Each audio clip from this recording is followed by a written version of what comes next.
या व्हिडिओमध्ये दिसणारे हे महाशय बघा. छावा चित्रपट पाहून संभाजीराजेंच्या जीवनाचा आदर्श घ्यावा, पण हे महाशय चित्रपटगृहाचीच तोडफोड करतायत.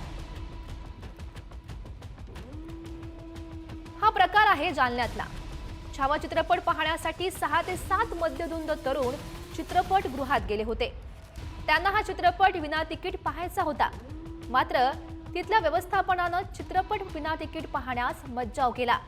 यानंतर या तरुणांनी राग व्यक्त करण्यासाठी चित्रपटगृहाची तोडफोड केली आहे. राजांच्या जीवनावरचा हा चित्रपट त्यांचं शौर्य, करुणा, संयम आणि राष्ट्रप्रेमाची कहाणी सांगतो. यातून त्यांच्या गुणांचा अंगीकार करण्याचा आदर्श घ्यायचा, त्यांना त्यांच्या स्वराज्यातील मावळ्यांचा गर्व वाटेल असं वागायचं की असे थिल्लर प्रकार करून त्यांचा अवमान करायचा. चित्रपट पाहण्यापूर्वी या गोष्टींचा विचार नक्कीच करायला हवा.